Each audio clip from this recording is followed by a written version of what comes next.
yet doesn't claim them as its own. Often regarded without mind or passion, it may be considered small. Being the home of all things, yet claiming not, it may be considered great, because to the end it doesn't claim greatness, its greatness is achieved. अध्याय 34। महान ताओ सर्वत्र प्रवाहित है। महान ताओ सर्वत्र प्रवाहित है। बाढ़ की तरह यह दाएं बाएं सब ओर बह सकता है। असंख्य वस्तुएं उसी से जीवन ग्रहण करती हैं और यह उन्हें अस्वीकार नहीं करता। जब उसका काम पूरा होता है तब वह उन पर स्वामित्व नहीं करता। असंख्य वस्तुओं को वह वस्त्र और भोजन देता है तो भी उन पर मालकियत का दावा वो नहीं करता। प्रायः यह चित्त या वासना से रहित है, इसलिए तुच्छ या छोटा समझा जा सकता है। फिर भी सभी चीजों का उन पर बिना दावा किए आश्रय होने के कारण वह महान भी समझा जा सकता है, और चूंकि अंत तक वह महानता का दावा नहीं करता, इसलिए उसकी महानता उपलब्ध है। ईश्वर को कहां खोजें, कहां उसका मंदिर है, सत्य की कहां हो तलाश, किस दिशा में। हजारों वर्षों से आदमी पूछता रहा है, खोजता रहा है, सोचता रहा है, और बहुत सी दिशाएं भी तय की गई, बहुत से स्थान भी तय किए गए, बहुत से मंदिर, बहुत से तीर्थ निर्मित हुए। उनमें संघर्ष भी रहा कि ईश्वर की खोज कहां हो, कैसे हो। लाओत्से का उत्तर बहुत अनूठा है। लाओत्से कहता है, जो किसी दिशा में खोजता है सत्य को, वो सत्य को कभी भी उपलब्ध ना कर पाएगा, क्योंकि सत्य किसी भी दिशा में नहीं है, विपरीत सभी दिशाएं सत्य में है। तो सत्य को एक दिशा में खोजने वाला भटक जाएगा, और सत्य को जो एक दिशा में खोजता है वो उस एक दिशा के कारण ही असत्य तक पहुंचेगा, सत्य तक नहीं पहुंच सकता। परमात्मा को जो मंदिर में देखता है मस्जिद के विपरीत, मस्जिद में देखता है चर्च के विपरीत, उसका परमात्मा से कोई संबंध ना हो सकेगा, क्योंकि परमात्मा किसी मंदिर, किसी मस्जिद और किसी चर्च में नहीं है, वरन सभी मंदिर, सभी चर्च, सभी गुरुद्वारे, सभी मस्जिदें परमात्मा में है। इस भेद को ठीक से समझ लें तो इस सूत्र में प्रवेश आसान हो जाए। ये पूछना ही कि परमात्मा कहां है गलत है। ये प्रश्न ही गलत है कि परमात्मा कहां है, और जो इसका उत्तर देता है उसे कुछ पता नहीं, और जो भी उत्तर दिए जाएंगे वो गलत होंगे, क्योंकि गलत प्रश्न का उत्तर गलत ही हो सकता है। परमात्मा कहां है ये बात व्यर्थ है पूछने, क्योंकि सभी कुछ परमात्मा में है। कहां तो हम उसके लिए पूछ सकते हैं जो सभी कुछ को न घेरता हो। सभी कुछ का जो जोड़ है उसको हम इशारा करके बता नहीं सकते कि वो कहां है। परमात्मा को बताना हो तो मुट्ठी बांध के बता सकते हैं, अंगुली के इशारे से नहीं बता सकते, क्योंकि वो सब जगह है। समग्र अस्तित्व का नाम ही परमात्मा है। लाओत्से इसलिए परमात्मा शब्द का प्रयोग भी नहीं करता है, क्योंकि परमात्मा शब्द का प्रयोग करते ही मूर्ति निर्मित होती है, व्यक्तित्व निर्मित होता है, और परमात्मा एक व्यक्ति, एक पर्सन की भांति हमारे ख्याल में उतरने लगता है। और व्यक्ति तो सब जगह नहीं हो सकता है, व्यक्ति तो कहीं होगा, किसी जगह होगा, किसी स्थान में होगा। इसलिए लाओस से परमात्मा शब्द का उपयोग पसंद नहीं करता। वो कहता है ताओ या धर्म। और धर्म लाओस से की धारणा में वैसा ही है जैसा आकाश। आप नहीं पूछ सकते आकाश कहां है, या कि पूछ सकते हैं। अच्छा होगा पूछना कि हम पूछें कि आकाश कहां नहीं है। जहां भी आप देखेंगे वहां आकाश है। आप भी आकाश में खड़े हैं, आपकी श्वासें भी आकाश में चल रही हैं। इसलिए आकाश को कोई इशारा करके बताएगा तो गलती होगी। आकाश सब जगह है, सभी कुछ आकाश में है और आकाश किसी में भी नहीं है। ताओ या धर्म सभी को घेर लेने वाले अस्तित्व का नाम है। लेकिन अड़चन है, अड़चन यह है खासकर धर्म शास्त्रियों को कि अगर परमात्मा सब जगह है तो निंदा करनी बहुत मुश्किल हो जाती, फिर संघर्ष खड़ा करना बहुत मुश्किल हो जाता है। अगर सभी कुछ परमात्मा है तो फिर बुरा क्या है? फिर बुरा कुछ भी नहीं रह जाता। इसलिए धर्मशास्त्री भला कितना ही कहता हो कि सभी कण कण में वही समाया हुआ है, पर उसकी बात में ईमानदारी नहीं होती, क्योंकि वो फिर भी कहे चला जाता है ये गलत है, ये बुरा है, ये छोड़ना है, इससे हटना है, इससे पार होना है। अगर परमात्मा सभी जगह है तो फिर क्या छोड़ना है? परमात्मा सभी जगह है ऐसी जिसकी प्रतीति हो, उसको छोड़ने को कुछ भी ना बचा, क्योंकि जो भी छोड़ा जाएगा वो भी परमात्मा होगा। उसे पाने को भी कुछ ना बचा, क्योंकि पाने को तभी कुछ होता है जब कुछ छोड़ने को होता है। उसके लिए कुछ श्रेष्ठ ना रहा और कुछ निकृष्ट ना रहा, उसके लिए कुछ शुभ ना रहा और कुछ अशुभ ना रहा। उसके लिए पूरा जीवन एक रस स्वीकृत हो गया। इस भय के कारण कि पूरा जीवन स्वीकार करने में हमें डर लगता है, हम परमात्मा को काट लेते हैं और जो जो हमें पसंद नहीं पड़ता उसे हम अलग कर देते हैं। हम अस्तित्व के दो टुकड़े कर लेते।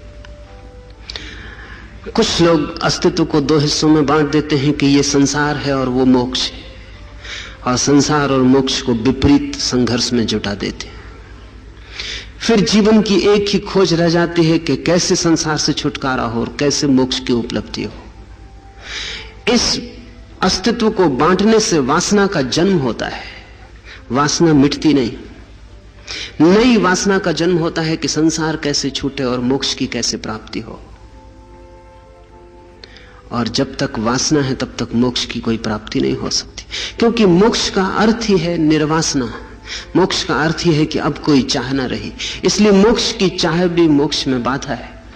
लाओत्से के विचार में प्रवेश के पहले ये सारी बातें ख्याल में ले लेनी जरूरी है। जब भी हम जगत को बांटेंगे तो वासना का जन्म होगा। सिर्फ अनबटे जगत में वासना का जन्म नहीं होगा। या तो हम कहते हैं संसार और मोक्ष, या हम कहते हैं शैतान और ईश्वर। तब हम कहते हैं शैतान बुरा है और ईश्वर भला है। तो सारे संसार की जो बुराई, हमें जो बुराई मालूम पड़ती है वो हम शैतान पर थोप देते हैं, और जो भी हमारी धारणा में भलाई है वो हम परमात्मा पर थोप देते हैं। तब शैतान से बचना है और परमात्मा को पाना है, लेकिन वासना पैदा होगी। जहां चुनाव है वहां वासना से छुटकारा कैसे होगा? सिर्फ अचुनाव में, चॉइसलेसनेस में वासना गिर सकती है, उसके पहले वासना नहीं गिर सकती। लाओत्से की बात ठीक से समझ में आ जाए तो वासना छोड़नी नहीं पड़ती, वासना का उठना ही असंभव हो जाता है। और जिस वासना को छोड़ना पड़े वो छूटेगी नहीं, क्योंकि वासना को छोड़ने की कोशिश में भी आप और किसी वासना का सहारा लेंगे। जब भी आप एक वासना को छोड़ेंगे तो दूसरी वासना के सहारे छोड़ेंगे, तो एक छूट जाएगी और दूसरी पकड़ जाएगी, और तब इलाज बीमारियों से भी ज्यादा बदतर सिद्ध होते हैं। क्योंकि एक बीमारी हटती नहीं कि जिसे हमने औषधि समझी थी वो बीमारी हो जाती और वो हमें पकड़ लेती। इसलिए संसार को छोड़कर भागने वाला जो सन्यासी है उसका सन्यास भी एक रोग है। होगा ही, क्योंकि उसके सन्यास में समग्रता नहीं है, वो भी एक खंड है। तोड़ के, बचा के, जबरदस्ती आसपास दीवारें खड़ी करके वो सन्यास को बचा रहा है। और जिस सन्यास को बचाना पड़ता हो वो मुक्ति नहीं ला सकता। और जिस सन्यास को किसी चीज के विपरीत खड़ा हो वो अपने विपरीत से जुड़ा रहता है, वो विपरीत का ही हिस्सा होता है, उसका प्राण अपने विपरीत में ही होता है। संसार के विपरीत जो सन्यास होगा वो सन्यास नाम मात्र को होगा, वो एक नए ढंग का संसार होगा। शक्ल बदल जाएगी, व्यवस्था बदल जाएगी, लेकिन मूल रोग अपनी जगह होगा। मैंने सुना है कि मुल्ला नसरुद्दीन अपना चिकित्सा, अपनी मानसिक चिकित्सा करवा रहा था।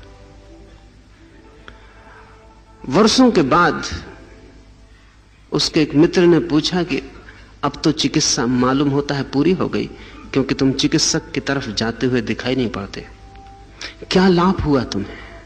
तो मुल्ला नसरुद्दीन ने कहा कि मेरी बीमारी यह थी कि मैं हर छोटी छोटी चीज से भयभीत हो जाता। ऐसा भी नहीं कि कुछ हो रहा हो तब भयभीत होता हूं, होने की आशंका से, हो ना जाए इस कल्पना से भी भयभीत हो जाता हूं। उदाहरण के लिए मेरी हालत ऐसी थी चिकित्सा के पहले कि टेलीफोन रखा हुआ है तो कहीं घंटी ना बजने लगे, कोई किसी से बात ना करनी पड़े तो मैं कपने लगता था, घबराने लगता था। और घंटी अगर बज गई तो मैं इतना घबरा जाता था कि मैं उठ ही नहीं सकता था अपनी जगह से। तो उसके मित्र ने पूछा तो अब तो तुम ठीक हो गए, अब क्या हालत? मुल्ला नसरुद्दीन ने कहा कि मैं अब इतना ठीक हो गया हूं कि अब हालत ऐसी है कि घंटी ना भी बजे तो भी दिन में 20 दफे मैं फोन पे जवाब देता। तब घंटी भी बजती थी तो उठ नहीं सकता था, अब घंटी नहीं भी बजती तो कोई फिक्र नहीं, मैं तो फोन उठा के जवाब दे ही देता। एक बीमारी से दूसरी बीमारी में चले जाना बहुत आसान है, और विपरीत बीमारी में चले जाना तो एकदम आसान है, लेकिन मूल रोग अपनी जगह खड़ा रहता है। जहां भी हम विपरीतता खड़ी करते हैं वहीं उपद्रव हो जाता है। लाओस से कहता है सारा जगत, ये सारा अस्तित्व ताओ का प्रवाह है, धर्म का प्रवाह है। ये यहां माया और ब्रह्म ऐसे दो नहीं है। ये जो माया दिखाई पड़ रही ये भी ब्रह्म का ही प्रवाह है। ऐसा कहना ठीक नहीं कि परमात्मा कण कण में, कण कण परमात्मा है। यह कहना भी भ्रांत है कि कण कण में परमात्मा है, क्योंकि तब हमने कण को अलग कर लिया और परमात्मा को ऐसे डाल दिया जैसे डब्बे के भीतर कोई किसी चीज को रख देता। लाओसे की दृष्टि में कण कण में परमात्मा है ऐसा कहना ठीक नहीं, कण कण ही परमात्मा है। यहां परमात्मा के अतिरिक्त कुछ है ही नहीं। मगर तब हमें कठिनाई होगी, क्योंकि तब हम किससे लड़ेंगे? और बिना लड़े अहंकार खड़ा नहीं होता। तब हम किसको जीतेंगे, किसको दबाएंगे, किसको नष्ट करेंगे? क्योंकि बिना लड़े अहंकार को कोई मजा नहीं होता। अगर सभी कुछ परमात्मा है तो हम एकदम खाली हो जाएंगे, हमारी सारी लड़ाई खो गई, लड़ने को कुछ भी ना बचा। और हम चाहते हैं कि लड़ने को कुछ बचे, क्योंकि लड़ने में ही हमें पता चलता है कि हम हैं। जितना हम लड़ते हो उतना हमें पता चलता है कि हम हैं।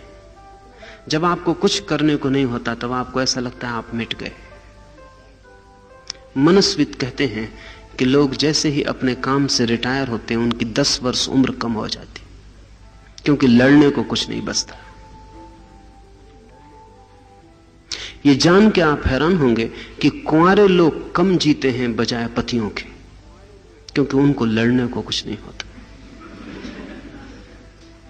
ये पश्चिम में जब अभी इस सब की गणना चलती थी तो वो बहुत चकित हुए। वो सोचते थे कि कुंवारा आदमी ज्यादा जीना चाहिए, क्योंकि कोई झगड़ा नहीं, कोई झंझट नहीं, पत्नी बच्चे का उपद्रव नहीं। लेकिन वो जल्दी मर जाते, क्योंकि वो झगड़ा झंझट जो है वो जिलाए रखता है। उससे लगता है मैं भी हूं। कभी जीतते हैं कभी हारते हैं, लेकिन दांव चलते रहते हैं और आदमी टिका रहता है। अगर आपको लड़ने को कुछ भी नहीं है तो आपको लगेगा आप खो गए। लड़ाई से जैसे ईंधन मिलता था, गैर विवाहित लोग ज्यादा विक्षिप्त होते हैं बजाय विवाहित लोगों के। नहीं होना चाहिए ऐसा, क्योंकि विवाहित आदमी कैसे विक्षिप्त होने से बचता है, यही चमत्कार है। लेकिन गैर विवाहित लोग ज्यादा मानसिक बीमार होते हैं बजाय विवाहित लोगों के। क्या होगा कारण? मनस्विद कहते हैं वो जो संघर्ष है उससे उनके अहंकार को शक्ति बनी रहती। रोज रोज लड़के वो अपने को निखारते रहते, ताजे बने रहते। लड़ने को कुछ नहीं होता, आदमी ढीला पड़ जाता, सुस्त हो जाता। आप देखते हैं जब कभी युद्ध होता है तो मुल्क में कैसी जान आ जाती, कैसा हर आदमी तेजी से चलने लगता है और हर आंख में चमक मालूम होती। लोग मर रहे हैं और मुल्क में तेजी की लहर दौड़ जाती। क्या कारण होगा? वो जो संघर्ष है वो आपको खबर देता है कि आप भी जिंदा हैं, आप भी कुछ कर सकते हैं। जब कुछ संघर्ष नहीं तो आदमी खाली हो जाए, फिर उसे लगता है कि मैं हूं या नहीं इसका भी पता नहीं चलता। अपनी आइडेंटिटी, अपना तादात्म्य खोजना मुश्किल हो जाता है। इसलिए सारा जगत प्रतियोगिता में लगा रहता है, सच्ची प्रतियोगिता, नहीं तो हम झूठी प्रतियोगिता भी खड़ी कर लेते हैं। अडोल्फ हिटलर ने अपनी आत्मकथा मेन कैंप में लिखा है कि अगर युद्ध ना भी हो रहा हो तो भी किसी मुल्क को अगर जवान रहना हो तो युद्ध की आशंका को बनाए रखना चाहिए कि युद्ध होने वाला है, कि युद्ध होने वाला है। इस आशंका को तो बनाए ही रखना चाहिए अगर मुल्क को जवान रहना हो। असली युद्ध ना हो तो नकली युद्ध की हवा, ये जो कोल्ड वार चलती है दुनिया में, वो उसी लिए चलती है, क्योंकि युद्ध हमेशा चलाए रखना आसान नहीं है, लेकिन ठंडा युद्ध हमेशा चलाया जा सकता है, उससे लोग जिंदा मालूम पड़ते हैं। आप भी अपनी जिंदगी में प्रतियोगिता खोजते रहते हैं। अगर बाजार से मन नहीं भरता तो ताश फैला के टेबल पे बैठ जाते, लड़ाई शुरू, ताश के ऊपर लड़ाई शुरू। शतरंज रख लेते हैं, अब घोड़े और हाथी असली लेके लड़ाई पे जाना जरा मुश्किल, तो लकड़ी के घोड़े हाथी चलाने लगते और युद्ध का पूरा मजा। आप दिन भर के थके थे, वो थकान एकदम खो जाती, जैसी शतरंज बिछाई गई वो थकान खो गई। अब आप पूरी रात टिके रह सकते हैं। कौन ये शक्ति देता है आपको? ये शक्ति कहां से आती है? ये शक्ति आती है अहंकार के संघर्ष से। इसलिए आप देखते हैं कि सन्यासी के चेहरे पर जो रौनक दिखाई पड़ती है, लड़ने वाले सन्यासी के चेहरे पर, वो रौनक कुछ तपस्या का कारण नहीं, वो एक ऐसी लड़ाई में लगा हुआ है जहां अहंकार की तृप्ति की बड़ी सुविधा है। आपकी लड़ाई दो कौड़ी की, इसलिए जब भी आप उसके पास जाएंगे वो कहेंगे क्या कर रहे हो, क्या इकट्ठा कर रहे हो, क्षणभंगुर संपदा, इस जीवन में क्या रखा है, हमारी तरफ आओ। हम उस जीवन को खोज रहे हैं जो शाश्वत है, हम उस संपदा की तलाश में हैं जो कभी नष्ट नहीं होती। वो एक बड़ी लड़ाई लड़ रहा है, उस बड़ी लड़ाई में उसमें रौनक है, ताजगी है, वो टिका हुआ है, लेकिन वो लड़ाई अहंकार को निर्मित कर रही है। और ध्यान रहे, अहंकार की रौनक रुग्ण है और अहंकार की रौनक विषाक्त है। लाओस से कहता है कि ताओ का प्रवाह है सब कुछ, बाढ़ की भांति ताओ ही सब तरफ बह रहा है। सभी कुछ स्वीकार करने जैसा है, यहां अस्वीकार करने जैसा कोई कुछ भी नहीं है, क्योंकि जो भी अस्वीकृत हो रहा है वह भी परमात्मा है। मगर इतना बड़ा हृदय चाहिए स्वीकार करने का। फिर अस्वीकार करने के लिए तो क्षुद्र हृदय काफी है। इसलिए जो आदमी जितने छोटे हृदय का होता है उतना अस्वीकार करता रहता है, उतना निषेध करता रहता है, ये भी ठीक नहीं, ये भी ठीक नहीं, ये भी ठीक नहीं, इंकार करता रहता है। बहुत छोटा संकीर्ण हृदय है। अगर आप पूरे अस्तित्व को हां कह सके तो ही आपको परमात्मा की प्रतीति शुरू होगी। वो कहीं छिपा नहीं है, वो यहीं प्रकट है, वो सब जगह प्रकट है। सभी रूप उसके, सभी अभिव्यक्तियां उसकी हैं, सभी घटनाओं में वो छिपा है। जिसको हम बुरा कहते हैं वो हमारी व्याख्या है, जिसको हम भला कहते हैं वो हमारी व्याख्या है। लेकिन परमात्मा बुरे में भी है और भले में ही, क्योंकि हमारी व्याख्याएं परमात्मा को निर्धारित नहीं करती। सूत्र में प्रवेश करें। महान ताओ सर्वत्र प्रवाहित है। The great Tao flows everywhere. सब कहीं प्रवाहित है। दो बातें हैं इसमें, एक तो सब कहीं सर्वत्र, एवरीवेयर, और दूसरी बात प्रवाहित है। लाओत्से के मन में परमात्मा कोई स्टैटिक कंसेप्ट, कोई ठहरी हुई धारणा नहीं है, प्रवाहपूर्ण है। यह भी समझने जैसा है, क्योंकि जब भी हम ईश्वर की बात करते हैं तो हमें लगता है कि कोई चीज जो ठहरी हुई है, कोई चीज जो स्थिर है, कोई चीज जिसमें कोई परिवर्तन नहीं होता, कोई चीज जिसमें परिवर्तन का कोई संभावना ही नहीं है। क्योंकि हमारे मन में पूर्णता का अर्थ ही यह होता है कि जिसमें परिवर्तन ना हो। इसे थोड़ा समझें, क्योंकि लाओत्से का अर्थ बड़ा अलग है। हमारे मन में अगर हम कहें कि ईश्वर भी विकासमान है, तो उसका तो मतलब हुआ कि वो भी अधूरा है, क्योंकि विकास तो उसी में होता है जिसमें कमी है। एक बच्चा विकसित होता है, वो कम है अभी। एक पौधा विकसित होता है, बड़ा होता है, छोटा था। सब चीजें विकसित होती हैं, विकास में परिवर्तित होती हैं। लेकिन परमात्मा कैसे विकसित होगा? क्योंकि वो तो पूर्ण है, उसमें तो कोई हलन चलन भी नहीं हो सकता, उसमें कोई गति और प्रवाह नहीं हो सकता। लेकिन ध्यान रहे, अगर परमात्मा में कोई गति और प्रवाह नहीं है तो परमात्मा मुर्दा होगा। लाओत्से की दृष्टि में इस तरह की पूर्णता तो मौत का पर्याय है। आदमी तभी बढ़ना रुकता है जब मर जाता है। कोई भी चीज तभी ठहर जाती है जब उसमें और जीवन नहीं रह जाता। जीवन तो प्रोसेस है, जीवन तो प्रवाह है, प्रक्रिया है। जीवन कोई ठहरी हुई चीज नहीं है, नदी की भांति है। लेकिन परमात्मा को प्रवाह कहने में हमें बहुत डर लगेगा। क्या वो भी विकसित हो रहा है? क्या वो भी गतिमान है? क्या उसमें भी नया घटित हो रहा है? हमारे मन में परमात्मा बिल्कुल पत्थर का जड़ ठहरा हुआ रूप है। संसार में गति है, परमात्मा में कोई गति नहीं है। संसार में प्रवाह है, परमात्मा बिल्कुल ठहरा है।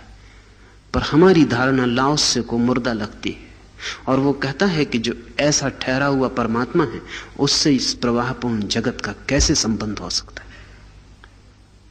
ऐसा मरा हुआ जो परमात्मा है, उससे इस जीवंत गति का, इस गत्यात्मकता का, इस डायनेमिज्म का क्या नाता हो सकता है? लाओत्से उनको बांटता भी नहीं है। लाओत्से कहता है ये प्रवाह ही परमात्मा है।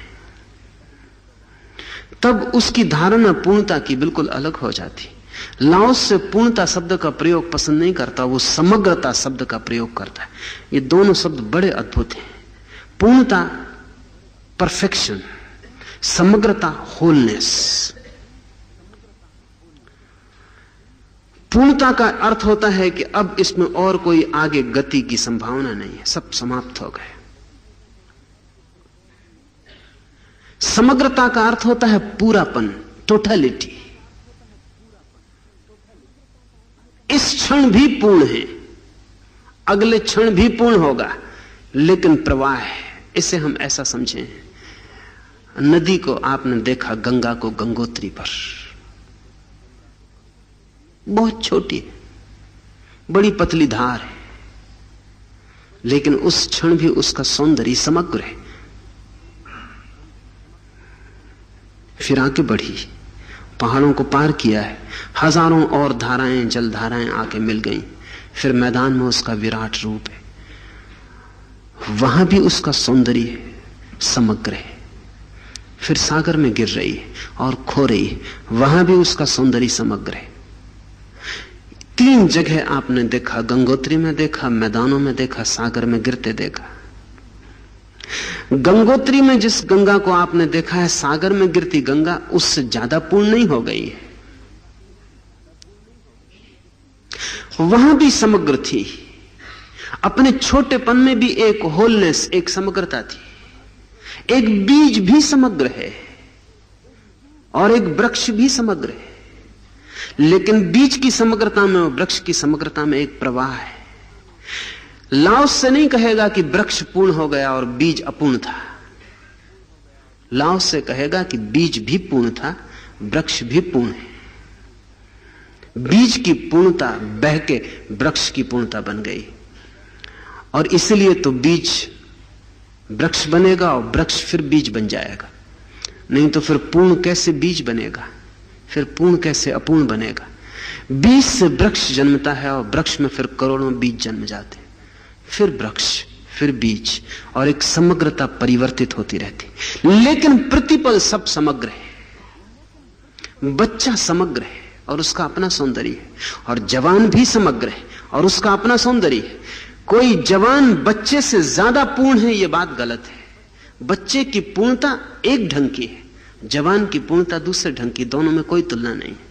फिर बूढ़े की पूर्णता बिल्कुल तीसरे ढंग की है, उनमें कोई तुलना नहीं है। लेकिन तीनों अपनी अपनी अवस्थाओं में समग्र हैं। तो लाओस से नहीं कहता कि बच्चे को जवान होने की कोशिश में लगना चाहिए। लाओस से कहता है बच्चे का बचपन समग्र होना चाहिए। उस समग्रता से दूसरी समग्रता पैदा होगी। जवानी को कोई बूढ़ा होने की चेष्टा में नहीं लग जाना चाहिए। जवानी को समग्र होने की चेष्टा करनी चाहिए। Wholeness, totality. पूर्णता यहां कोई शिखर की भांति नहीं है। पूर्णता यहां सब कुछ हो जाना है। जो भी हो सकता है जवान, वो उसे पूरी तरह हो जाना है। इस पूर्णता से वृद्धावस्था की पूर्णता निकलेगी, और जीवन जब पूर्ण होता है तो उससे पूर्ण मृत्यु का जन्म होता है। और जीवन जब समग्र होता है तो मृत्यु भी समग्र हो जाती, अखंड हो जाती। इन दोनों में फर्क को ठीक से समझ लें। ऐसा समझें कि एक फूल है। अगर हम पूर्णतावादी हैं, परफेक्शनिस्ट हैं, तो हमारी फिक्र यह होगी कि फूल सारे दूसरे फूलों के मुकाबले सबसे ज्यादा सुंदर हो जाए, सबसे ज्यादा बड़ा हो जाए। मेरे बगीचे में एक माली था, उसके फूल हर वर्ष प्रतियोगिता में प्रथम आ जाते थे। तो मैं उसको पूछा कि तू करता क्या है? तो उसने कहा कि मैं एक पौधे पर एक ही फूल को लगने देता हूं, बाकी फूलों को काट देता हूं। तो जब बाकी फूल कट जाते हैं तो वो जो बेचैन धारा जीवन की उन फूलों से प्रकट होती, मजबूरी में एक ही फूल की तरफ प्रवाहित होगी और एक फूल बड़ा हो जाएगा। लेकिन वो बड़ापन भी रुग्ण है, वो बड़ापन भी अपना नहीं है, शोषित है। प्रतियोगिता में प्रथम आ जाएगा, लेकिन वो फूल समग्र नहीं है, वो दूसरे पे जी रहा है और प्रतियोगिता में किसी दूसरे से तुलना में बड़ा है। फूल की समग्रता अलग बात है, किसी आदर्श के अनुकूल होने की जरूरत नहीं है। फूल जो भी हो सकता था, उसके भीतर जो भी छिपा था, वो सब खिल जाए, उसके भीतर कुछ दबा न रह जाए। ये समग्रता है। किसी दूसरे से तुलना करने की और उसकी पूर्णता की कोई दृष्टि नहीं है। अगर आप पूर्ण होने की कोशिश में लगे हैं तो आप हमेशा सोचेंगे कि मैं बुद्ध जैसा हो जाऊं, कि महावीर जैसा हो जाऊं, कि कृष्ण जैसा हो जाऊं। अगर आप समग्र होने की कोशिश में लगे हैं तो बुद्ध, महावीर सब खो जाएंगे। तब आपकी एक ही चेष्टा होगी कि जो भी मैं हो सकता हूं वो मैं पूरा का पूरा हो जाऊं, मेरे भीतर कुछ अधूरा न रह जाए। मरते वक्त मुझे ऐसा न लगे कि कोई अंग मेरा अपंग रह गया। मरते वक्त मुझे ऐसा न लगे कि कोई फूल मुझ में खिल सकता था और नहीं खिल पाया, कोई बीज अंकुरित हो सकता था, बीज ही रह गया। मरते समय में इस भाव से विदा हो सकूं कि जो भी मेरे भीतर हो सकता था, जो भी मेरी नियति थी, वो पूरी हो गई। बुद्ध से कोई तुलना नहीं है। बुद्ध की अपनी नियति है, वो अपने ढंग से पूरे हो गए। आपकी नियति आपकी अपनी नियति है, आप अपने ढंग से पूरे होंगे। लाओस से पूर्णता के लक्ष्य को नहीं मानता, क्योंकि पूर्णता का लक्ष्य बहुत खतरनाक है और उसमें दमन अनिवार्य है, उसमें काटपीट जरूरी है, उसमें हिंसा होगी ही। और पूर्णता का जो लक्ष्य है उसमें दूसरे से प्रतिस्पर्धा है, दूसरे के साथ कलह और संघर्ष है। समग्रता, टोटलिटी, मेरे भीतर कुछ भी अन्न खिला ना रह जाए। तो परमात्मा को लाओस से एक प्रवाह मानता है, पूर्णता का प्रवाह है। हजारों तरह की पूर्णताएं हो सकती हैं। जब एक फूल खिलता है तब परमात्मा फूल में पूर्ण होता है, और जब एक नदी बहती तो परमात्मा नदी में पूर्ण होता है। और जब एक बुद्ध का व्यक्तित्व अपनी पूर्णता में आता है, पूर्णिमा बनती है जब बुद्ध के व्यक्तित्व की, तब परमात्मा बुद्ध में पूर्ण होता है। एक पक्षी में भी पूर्ण होता है, एक पत्थर में भी पूर्ण होता है। अनंत पूर्णताएं हैं, क्योंकि जगत प्रवाह है। यहां पूर्णता कोई एक भी नहीं है, और एक पूर्णता अपने आप में यूनिक, अद्वितीय है, दूसरे से उसकी तुलना का भी कोई सवाल नहीं है। लाओस से कहता है जीवन एक प्रवाह है, और इस प्रवाह को ठोस बंधे हुए धाराओं में, जमे हुए शब्दों में सोचना गलत है। इसलिए जब हम परमात्मा को सोचते हैं तो हमें ऐसा लगता है कि किसी न किसी दिन परमात्मा को पा लेंगे, कब्जा कर लेंगे। लाओसे के परमात्मा पर आप कब्जा ना कर पाएंगे। आप जिस परमात्मा को सोचते हैं, आपकी धारणा है कब्जा कर लेंगे। बांसुरी बजाने वाले कृष्ण पर, धनुर्धारी राम पर कोई एक धारणा है आपकी, उस पर आपका कब्जे का भाव है कि आप कब्जा कर लेंगे, उसको पजेस कर लेंगे। लेकिन लाओसे के परमात्मा को आप कभी भी पजेस ना कर पाएंगे, वही आपको पजेस करेगा। आप उसमें डूब जाएंगे, उसको आप मुट्ठी में ना ले पाएंगे। इसलिए लाओस से कहता है परमात्मा को, सत्य को या ताओ को हम कभी उपलब्ध नहीं कर सकते मुट्ठी में, हम स्वयं को उसमें लीन कर सकते हैं, वही उपलब्धि है। तो पहली तो बात कि सब तरफ वही है।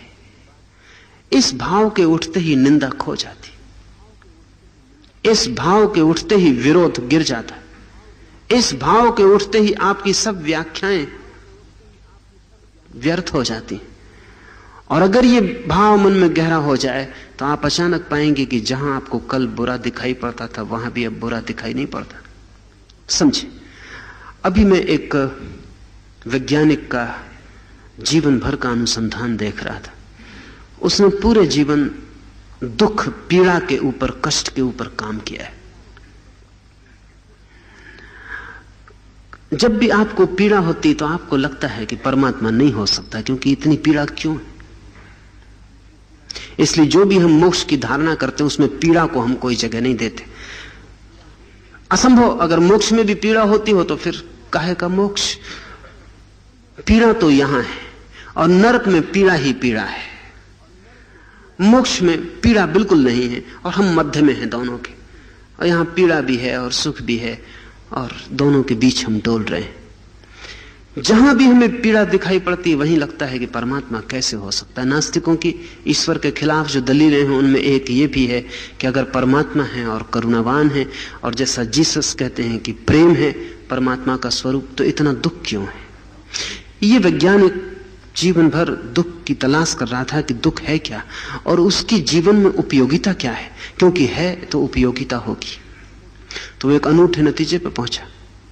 कुछ ऐसे बच्चे पैदा होते हैं बहुत कभी कभी जिनको संवेदन नहीं होता दुख का, जिनके शरीर के कुछ तंतु खराब होते हैं और उनको पीड़ा का अनुभव नहीं होता। आपके शरीर में कुछ तंतु हैं जो पीड़ा की खबर ले जाते। वो तंतु अगर काम ना कर रहे हो तो पीड़ा की खबर नहीं मिलेगी।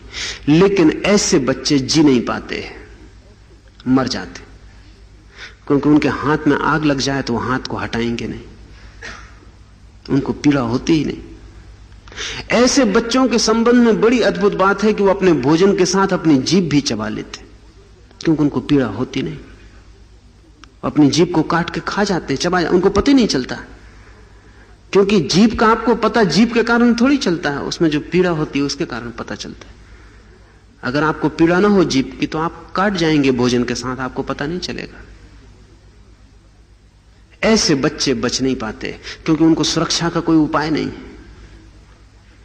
उनको पीड़ा नहीं होती इसलिए वो कुछ भी उपद्रव कर सकते हैं।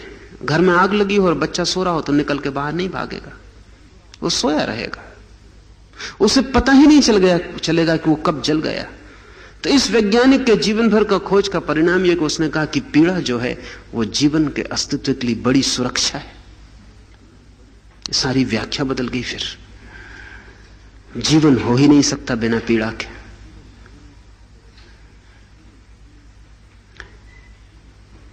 तो पीड़ा फिर बुरी नहीं रही, फिर तो पीड़ा जीवन की भूमि हो गई, फिर तो पीड़ा शुभ हो गई, क्योंकि उसी की भूमि में जीवन का फूल खिलता है, वो उसकी सुरक्षा है। इसलिए जितना संवेदनशील व्यक्तित्व होगा उतना जीवंत होगा। ये जरा मुश्किल बात है। जितना संवेदनशील व्यक्तित्व होगा, जितनी छोटी सी भी पीड़ा का जिसे अनुभव होता है, वो उतना ज्यादा बुद्धिमान, उतना ज्यादा चैतन्य, उतना ज्यादा जीवंत होगा। आप कोशिश कर सकते हैं पीड़ा से बचने की, आप तंतुओं को नष्ट कर सकते हैं। आप फकीरों को देखते हैं लेटे हैं कांटों पर, अभ्यास से हो जाता है। वो जो तंतु पीड़ा की खबर ले जाते हैं वो खबर नहीं ले जाते, लेकिन उसी मात्रा में वो फकीर मुर्दा हो गए। जिस मात्रा में पीड़ा पहुंचनी बंद हो गई उसी मात्रा में मुर्दा हो गए। आप प्रभावित होते हैं कि गजब का चमत्कार है कि कांटों पर लेटा हुआ है, लेकिन चमत्कार सिर्फ इतना ही है कि उसने अपने तंतुओं को जड़ कर लिया, और उन तंतुओं के जड़ होने के साथ ही उसी मात्रा में उसकी जीवन की ज्योति भी क्षीण हो गई। इसलिए कांटों पर लेटे फकीर की आंखों में आपको जीवन का दर्शन नहीं होगा। आप सिर्फ कांटे और फकीर को देख के लौट आते हैं, उसकी आंखें भी देखें, वहां लगेगा एक मुर्दगी, एक डेडनेस, सब कुछ मरा हुआ, वो एक लाश है। जैसे ही आप जीवन को पूरा का पूरा एक देखना शुरू करेंगे, आपकी व्याख्याएं बदलनी शुरू हो जाएंगी। आप जिसे प्रेम करते हैं उससे कलह भी हो जाती। हम सब सोचते हैं कि जिससे प्रेम है उससे कलह नहीं होनी चाहिए। कैसे होगी कलह? अगर प्रेम है तो कलह होनी ही नहीं चाहिए। कलह है बुरी, वो घृणा का हिस्सा है, प्रेम का कैसे हो सकता? लेकिन मनस्विद कहते हैं और ठीक कहते हैं कि कलह दो प्रेमियों के बीच बड़ी जरूरी है। जैसे आप श्वास लेते हैं भीतर और फिर श्वास बाहर छोड़ते हैं, वो बाहर श्वास का जाना फिर भीतर श्वास लेने के लिए जरूरी है। 24 घंटे आप भीतर ही भीतर श्वास लें, 24 घंटे बचेंगे ही नहीं। आप कहें कि भीतर ही लेंगे श्वास, बाहर नहीं लेंगे, बाहर छोड़नी पड़ती है श्वास, फिर भीतर लेते हैं, खाली हो जाते हैं। प्रेम भी 24 घंटे नहीं किया जा सकता, तो वो भी जहर हो जाएगा, उसे छोड़ना भी पड़ता है। वो भी श्वास की तरह, जैसे दिन और रात है, जैसे बाहर आती श्वास और भीतर जाती श्वास। दो प्रेमी कलह करके दूर हट जाते, दूर हटने के कारण फिर पास आने का उपाय हो जाता। अगर वे पास ही पास बने रहें तो ऊब जाएंगे और पास होना खतरनाक होने लगेगा, और फिर वे भागना चाहेंगे, बचना चाहेंगे। दूरी जरूरी है, फिर दूरी पास आने का आकर्षण पैदा करती, फिर पास आना सुखद मालूम होने लगता है। अक्सर दो प्रेमी लड़के जैसा प्रेम करते हैं वो प्रेम बहुत ताजा होता है। बिना लड़े प्रेम करते रहते हैं वो बासा हो जाता है। दूरी जरूरी है पास आने की ताजगी के लिए। तब तो इसका अर्थ हुआ कि कलह की भी सार्थकता है और उसके प्रति भी दुश्मनी का भाव रखने की कोई जरूरत नहीं है। अगर ये समझ हो तो कलह भी सुखद हो गई, अगर ये समझ हो तो दूर हटना भी सारपूर्ण हो गया, और हम उसके लिए भी धन्यवाद देंगे, उसके लिए भी आभारी होंगे। जैसे जैसे जीवन को इस विचार से देखेंगे कि सभी तरह परमात्मा है, तो कुछ भी अशुभ हो नहीं सकता। अगर दिखाई पड़ता है तो हमारी कहीं भूल होगी, तो हम और खोजें और गहरे प्रवेश करें तो हमें पता चल जाएगा कि भूल हमारी कहां थी, और भूल गिर जाएगी और हम अखंड जीवन का जो उत्सव है उसको पहचान पाएंगे। महान ताओ सर्वत्र प्रवाहित है, बाढ़ की भांति बाएं दाएं सब ओर बहता है, उसकी कोई दिशा नहीं। असंख्य वस्तुएं उसी से जीवन ग्रहण करती हैं और यह उन्हें अस्वीकार नहीं करता। यह समझने जैसा है। सुना है मैंने, एक सूफी फकीर ने परमात्मा से प्रार्थना की एक रात, उसके पड़ोस में एक आदमी है जो बाधा डालता है प्रार्थना में, पूजा में, उपद्रवी है, दुष्ट है, शैतान है पूरा का पूरा। इसे सुधार दो, क्योंकि इसके रहते पूजा प्रार्थना ही मुश्किल हो गई है। तो उसने अपने स्वप्न में आवाज सुनी कि उस आदमी को मैं 30 साल से स्वीकार किए हुए हूं और तुझे तो अभी 3 महीने ही इस पड़ोस में आए हुए, और जिसे मैंने स्वीकार किया है उसे तुझे अस्वीकार करने की क्या जरूरत है?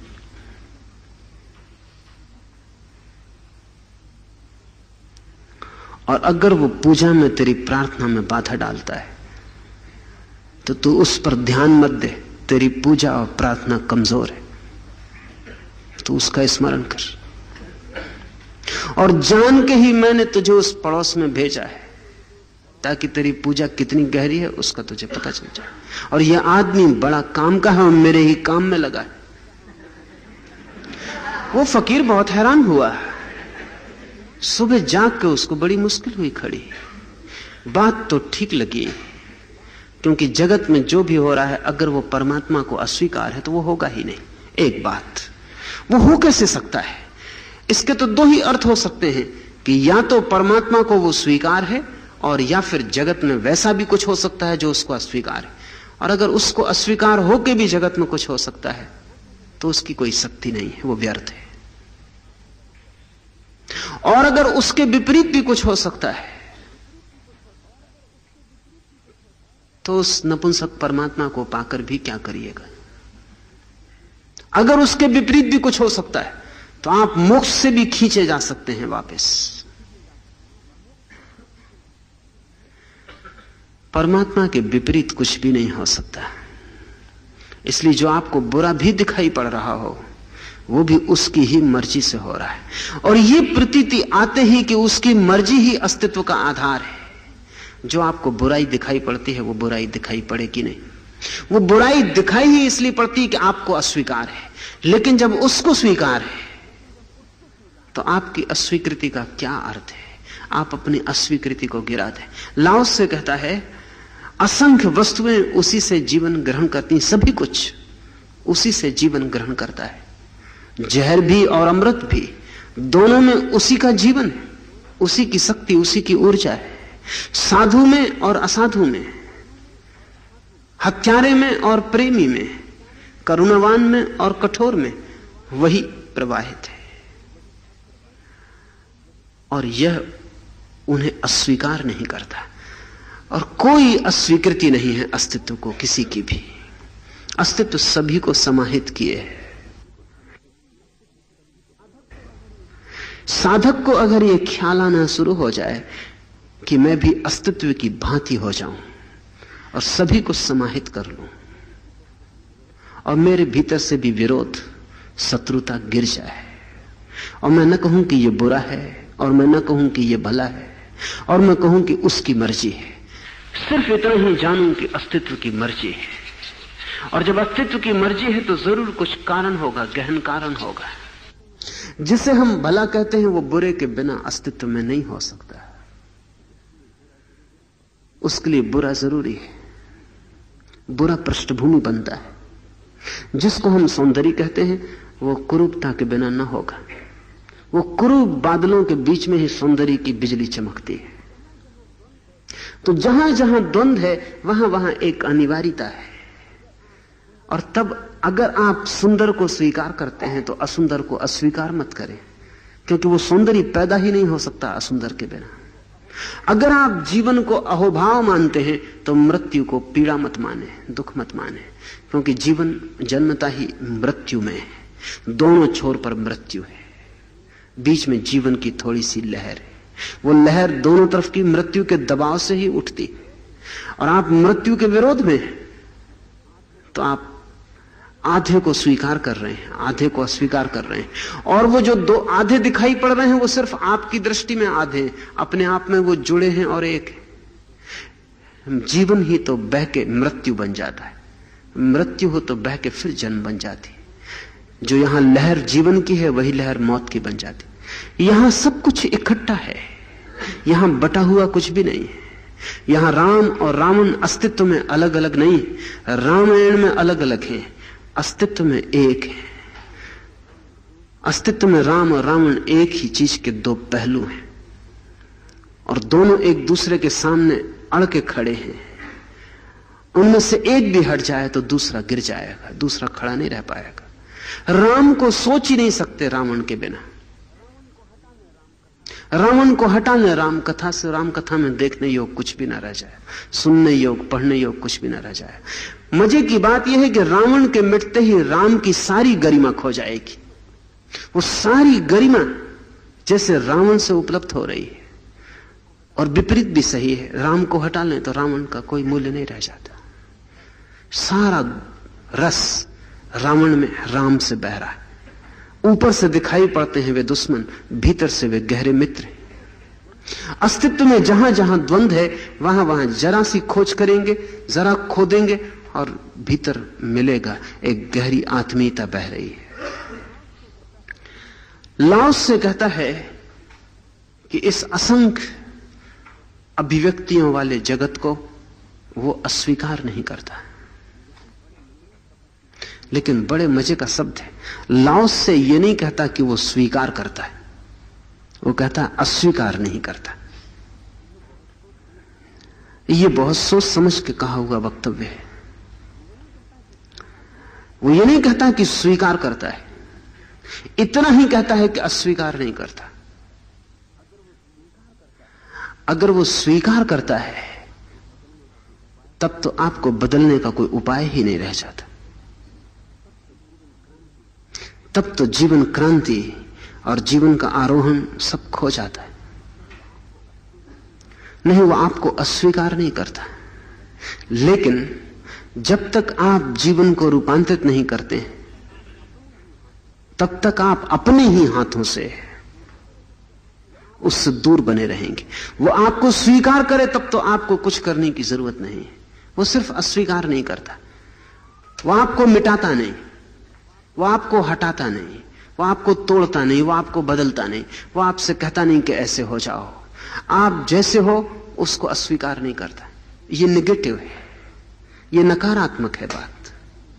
लेकिन वो आपको स्वीकार भी नहीं करता।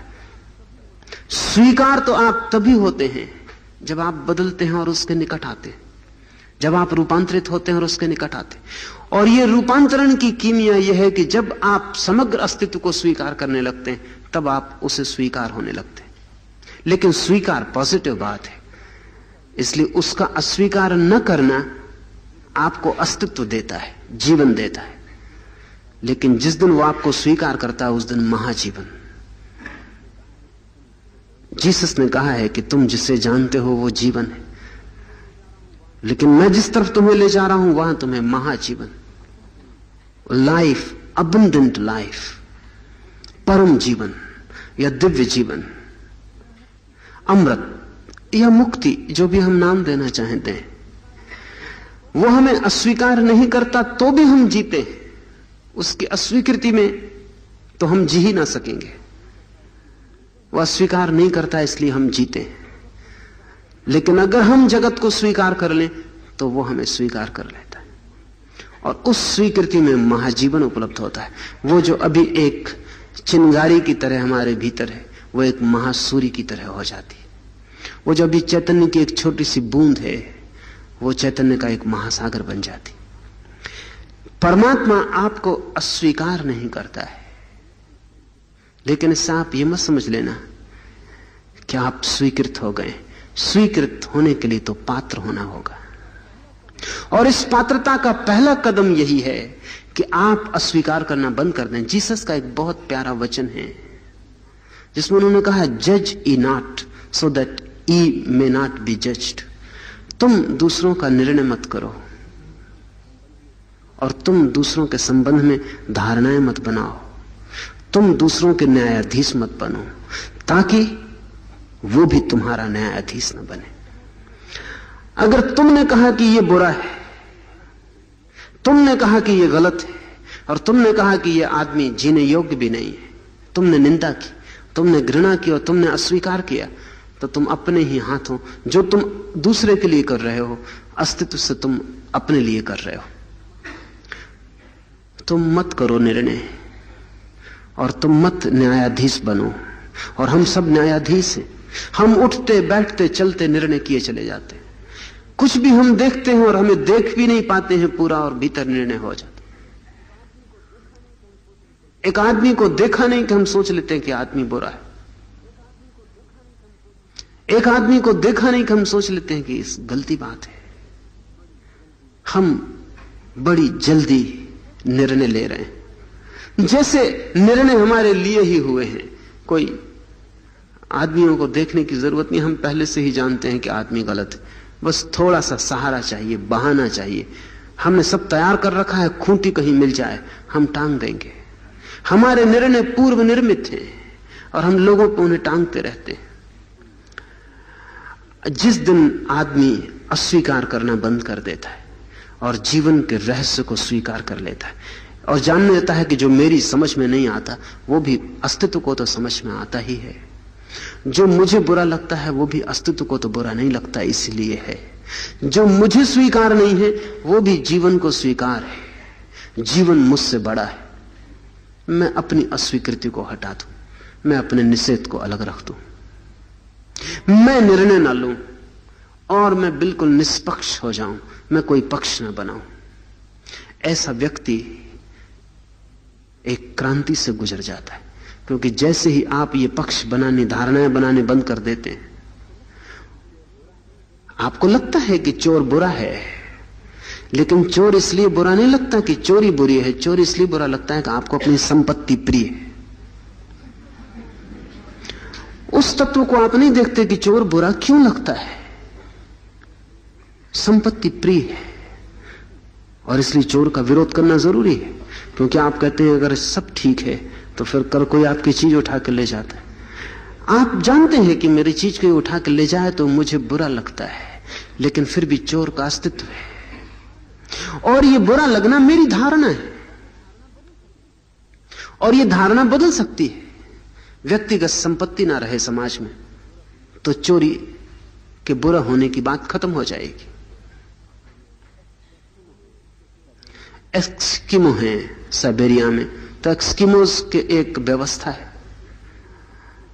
आप किसी एस्किमो के घर में जाएं, वैसे ज्यादा एस्किमो के पास कुछ होता नहीं, बहुत छोटी मोटी चीजें जीवन चलाओ, बामुश्किल कठिनाई से जीता है।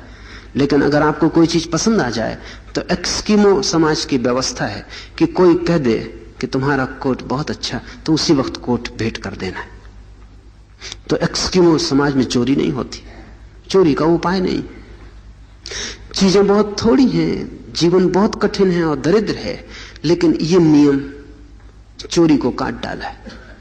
किसी के भी घर में कोई कह देगा कि ये कुर्सी मुझे पसंद पड़ गई, ये खाट मुझे अच्छी लग गई, ये कपड़ा बहुत प्यारा है, ये बर्तन तो बहुत सुंदर है, बस ये कहने का मतलब यह है कि उस आदमी की वासना पैदा हो गई और अब उसे न देने का अर्थ उसे चोर बनाना होगा, इसलिए उसे उसी वक्त दे देना। इसका परिणाम यह हुआ है कि एस्किमो समाज में कोई चोरी नहीं हो सकती, चोरी का कोई उपाय भी नहीं है। समाज बदले, धारणा बदले तो चोरी एक व्यवस्था के अंतर्गत चलती है। आपकी धारणा अस्तित्व मत थोपे, इतना जाने कि मुझे अच्छा नहीं लगता कि कोई मेरी चीज ले जाए, इसलिए चोरी बुरी है। लेकिन अस्तित्व में क्या बुरा है? आदमी के साथ चोरी आई, पशुओं में तो कोई चोरी नहीं है, क्योंकि कोई निजी संपत्ति नहीं। निजी संपत्ति होगी चोरी पीछे आ जाएगी, तो निजी संपत्ति में ही चोरी छिपी हुई है। इसलिए पुरुषों का बहुत प्रसिद्ध वचन है, प्रॉपर्टी इज थेफ्ट, सब धन चोरी है, धन मात्र चोरी है, क्योंकि धन मेरा है तो मैंने कब्जा किया है और किसी की भी वासना उस पर पैदा होती, और वासना पर किसी का भी तो मालकियत नहीं, आपकी मालकियत है वासना पर। एक मकान आप देखते हैं, क्या है आपका बल कि आप भीतर वासना को रोक दें? वासना उठती कि ये मकान मेरा होता, चोरी शुरू हो गई। आप कमजोर हो, न कर पाए, समाज का भय हो, अदालत का डर हो, और कारण हो, नीति का भय हो, नरक जाने का डर हो, भगवान दंड देगा उसकी कोई चिंता हो, और आप न कर पाए वो बात दूसरी, लेकिन चोरी आपके भीतर शुरू हो गई। आपने दूसरे की चीज पर मालकियत शुरू कर दी, आप चाहते हैं नहीं कर पाते हैं, बात दूसरी है। तो दो तरह के चोर हैं, एक जो भीतर ही भीतर करते रहते हैं, एक जो बाहर कर लेते हैं। जो बाहर करते हैं वो उनमें साहस ज्यादा होता, मूढ़ता ज्यादा होती, समझ कम होती, सोच विचार नहीं कर पाते, ज्यादा दूर का क्या परिणाम होगा इसका हिसाब नहीं लगा पाते, चालाक कम है, कनिंग कम है, गणित का उन्हें पता नहीं। आप ज्यादा चालाक हैं, गणित लगा लेते हैं, भीतर भीतर करते हैं, लेकिन बाहर कभी नहीं आने देते। लेकिन निर्णय लेने का अधिकार नहीं है। माना कि एक आदमी चोर है और मुझे चोरी पसंद नहीं है, तो भी वो चोर बुरा है, ऐसी धारणा बनाने की कोई जरूरत नहीं है। मुझे पसंद नहीं इसलिए मुझे बुरा मालूम पड़ता है, लेकिन अस्तित्व में उसकी स्वीकृति है। परमात्मा उसे भी जीवन दे रहा है, उसकी श्वास में कोई बाधा नहीं डालता, और सूरज रोशनी कम नहीं देता, और हवाएं उसको प्राणवायु नहीं रोकती। जीवन उसे स्वीकार किए हुए है।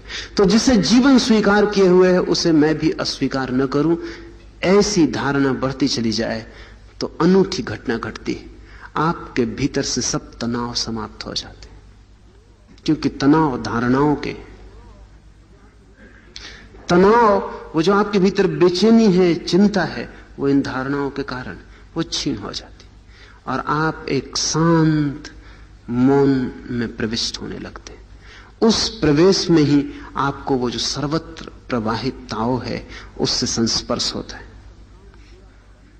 जब उसका काम पूरा होता है तब वह उन पर स्वामित्व नहीं करता, ये ताव अस्वीकार नहीं करता किसी को।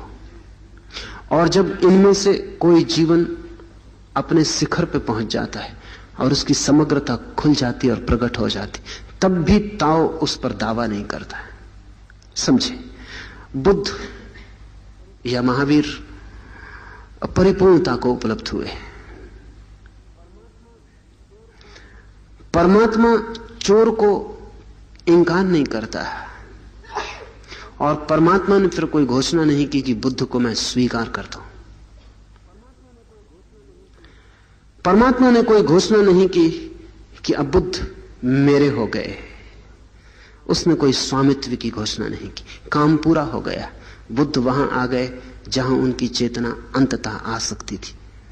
वो हो गया जो हो सकता था, शिखर छू लिया गया, लेकिन कोई स्वामित्व का दावा नहीं है।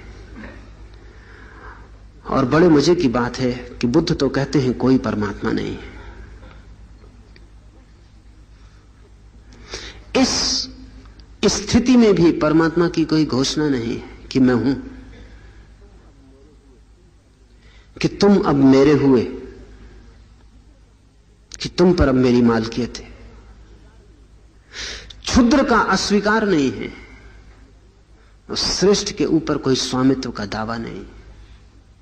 परमात्मा शून्यवत है। परमात्मा एक परम स्वतंत्रता है जिसमें आप जो भी होना चाहें हो सकते। वो आपको न रोकता है न धक्के देता है। धर्म को इस भाषा में समझें कि धर्म है आपका परम स्वातंत्र। आप जो भी होना चाहें वो हो सकते हैं। परमात्मा के विपरीत भी जाना चाहें तो भी जा सकते हैं, तो भी उसका सहारा मिलता रहेगा, वह आपको अस्वीकार ना करेगा।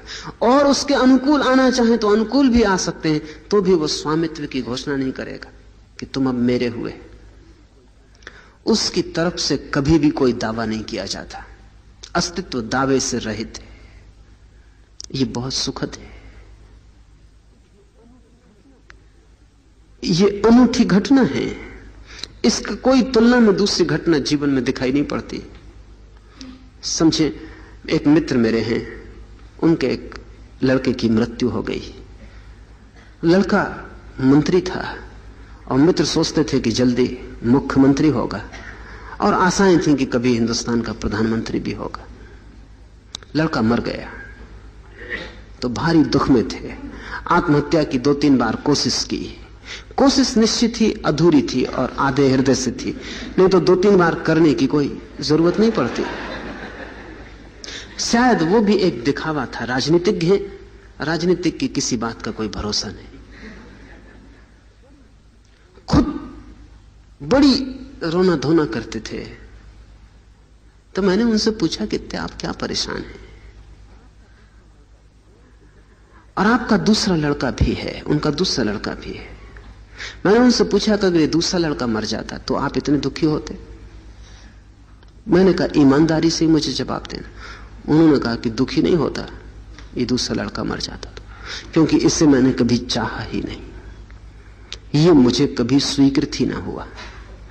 वो दूसरा लड़का साधारण है। उनकी भाषा में बाप को कोई बेटा साधारण तो नहीं होना चाहिए, लेकिन कौन बाप होता है? असाधारण बेटा वो है जो मंत्री हो गया है, और ये बेटा साधारण है क्योंकि दुकान करता है, धंधा करता है, साधारण आदमी। इस दूसरे बेटे से अहंकार की कोई तृप्ति नहीं होती, इसलिए साधारण। उस बेटे से अहंकार की तृप्ति होती थी। वो बाप की महत्वाकांक्षा था। बाप उसके कंधे पे बंदूक रख के आगे बढ़ने की कोशिश कर रहा था। वो खुद भी प्रधानमंत्री होना चाहते थे, वो नहीं हो सके। अब वो बेटे के द्वारा होने की कोशिश में लगे थे। तो उन्होंने मुझसे कहा कि दूसरा बेटा मर जाता तो इतना दुख मुझे नहीं होता। वो स्वीकार नहीं था। सच तो यह है कि वो चाहते नहीं कि कोई समझे कि वो उनका बेटा है दूसरा। जब तक उनका पहला बेटा नहीं मर गया तब तक लोगों को पता ही नहीं था कि उनका दूसरा बेटा भी है। वो एक की ही बात करते थे। परमात्मा वो जो निकृष्टतम है उसके विरोध में नहीं है, और वो जो श्रेष्ठतम है उसका भी दावेदार नहीं, क्योंकि अस्तित्व की कोई महत्वाकांक्षा नहीं। ऐसा नहीं है कि वो राम के पक्ष में हो और रावण के विरोध में हो, क्योंकि अगर दोनों उसी से पैदा होते हैं तो रावण का भी उसे अस्वीकार नहीं है, और राम के होने में भी कोई गौरव और अहंकार नहीं, उसका भी कोई दावा नहीं है। इसका अर्थ यह हुआ कि परमात्मा या ताओ या धर्म परम स्वतंत्रता है। उसमें आप जो भी होना चाहें हो सकते हैं। होने का सारा जुम्मा आपके ऊपर है, सारा दायित्व आपके ऊपर है। आप परमात्मा से विपरीत चलते हैं तो दुख पाएंगे, इस कारण बड़ा उपद्रव हुआ है। आप परमात्मा से विपरीत चलते हैं तो दुख पाएंगे, आप अनुकूल चलते हैं तो सुख पाएंगे। इस कारण दुनिया के बहुत से धर्म ग्रंथ बड़ी भ्रांति पैदा कर दिए। उन्होंने इसको ऐसा समझाना शुरू कर दिया कि जो उसके विपरीत चलेगा उसको वो दुख देता है, और जो उसके अनुकूल चलेगा उसको वो सुख देता है। ये बात बिल्कुल गलत है, क्योंकि परमात्मा भी अगर विपरीत चलने वाले को दुख देता है तो अति साधारण मनोदशा हो गई, और अनुकूल चलने वाले को सुख देता है तो मनुष्य की साधारण बुद्धि से ज्यादा बुद्धि वहां भी ना रही। प्रशंसा जो करता है, स्तुति जो गाता है, पैरों में जो पड़ता है उसको आकाश में उठा देता है, और जो इनकार करता है, स्वीकार नहीं करता और शराब खाने में बैठता है और मंदिर में नहीं जाता, उसको नरकों में डाल देता है। ईसाइयत, यहूदी और इस्लाम, तीनों धर्मों ने एक नैसर्गिक घटना को मनुष्य की व्याख्या देकर बहुत विकृत कर दिया। जब आप उसके अनुकूल नहीं चलते तो वो आपको दुख नहीं देता, आप दुख पाते हैं। इस फर्क को समझ लेना चाहिए। वो आपको दुख नहीं देता, अपनी तरफ से वो आपको कुछ भी देता लेता नहीं है। जैसे आप आग में हाथ डालते हैं तो आप जल जाते हैं, आग आपको जलाती है, ऐसा मत कहिए। आप आग से दूर हाथ ले जाते हैं तो ठंडक मालूम होने लगती है, आप पास हाथ लाते हैं तो गर्मी मालूम होने लगती है। आग अपने स्वभाव से चलती रहती है, ना आपको जलाने को उत्सुक है, ना आपको न जलाने को उत्सुक है। आपसे आग को कुछ संबंध नहीं है, आग जल रही है, उसका स्वभाव है जलना। आप दूर और पास आते हैं तो ठंडक और गर्मी बढ़ जाती। परमात्मा का स्वभाव है स्वतंत्रता। आप दूर जाते हैं स्वतंत्रता से तो आप बंधन में पड़ने लगते, बंधन से दुख। आप पास आते हैं तो आप खुलने लगते, स्वतंत्रता का सुख। लेकिन ये सुख और दुख आपके आने जाने पर निर्भर है, इसमें परमात्मा कुछ करता नहीं, इसमें कोई मोटिवेशन, परमात्मा की तरफ कोई हेतु नहीं है। परमात्मा ना आपको सुख देता है, ना दुख देता, ना स्वर्ग भेजता है, ना नरक भेजता। आप ही जाते हैं, ये आपकी ही यात्राएं हैं, इनसे उसका कोई भी संबंध नहीं है। हाँ, आप नरक जाते हैं तो वो रोकता नहीं, आप स्वर्ग जाते हैं तो वो खींचता नहीं। अस्तित्व आपके ऊपर जबरदस्ती नहीं करता। और ध्यान रहे, अच्छा है कि अस्तित्व जबरदस्ती नहीं करता, क्योंकि अगर अस्तित्व जबरदस्ती करे तो शायद आप फिर कभी भी ठीक ना हो पाएंगे। क्योंकि जैसे ही जबरदस्ती की जाती है वैसे ही चित्त प्रतिकूल जाने के लिए आतुर हो जाता है। अगर आपको जबरदस्ती स्वर्ग में भी भेजा जाए तो आप निकल भागने की कोशिश करेंगे। स्वर्ग सुख नहीं देता, जबरदस्ती दुख देती है। आप अपनी मौत से नरक में भी चले जाएं तो आपको वहां भी बड़ी शांति मिलेगी, आप खुद ही वहां चले गए। और जिस चीज का भी निषेध किया जाए वहां जाने का मन होता है, और जहां भी जबरदस्ती लाया जाए वहां से हट जाने का मन होता है। आप सबको अनुभव होगा कि कोई सुखद से सुखद चीज भी दुखद हो जाती है अगर जबरदस्ती की जाए, और दुखद से दुखद चीज भी सुखद हो जाती है अगर आपने ही उसे चुना है। क्योंकि सुख स्वतंत्रता में है, इसे थोड़ा ठीक से समझ लें। आपने चुना है इसलिए स्वतंत्रता है, दूसरे ने थोपा है तो परतंत्रता हो गई। परतंत्रता में दुख है, स्वतंत्रता में सुख है। क्यों? क्योंकि जितने आप स्वतंत्र होते हैं उतने आप भी परमात्मा जैसे हो जाते हैं, और जितने आप परतंत्र होते हैं उतने प्रतिकूल होते चले जाते हैं। परमात्मा जीवन का नियम है, वो कोई व्यक्ति नहीं जो आपको कुछ देगा।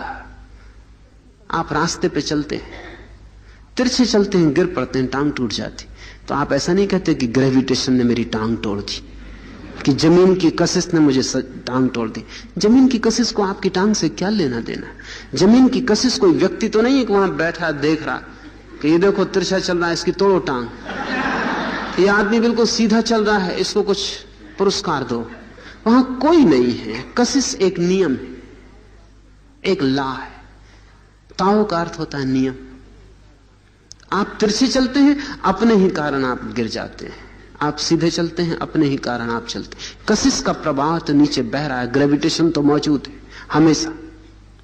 परमात्मा जीवन का परम नियम है। जब आप प्रतिकूल चलते हैं आप दुख अपने लिए पैदा कर लेते, जब आप अनुकूल चलते हैं तब आप अपने लिए सुख पैदा कर लेते। जब आपको सुख मिले तब आप समझना कि आप किसी न किसी कारण अनुकूल हैं, और जब आपको दुख मिले तो आप समझना कि आप किसी न किसी कारण प्रतिकूल हैं।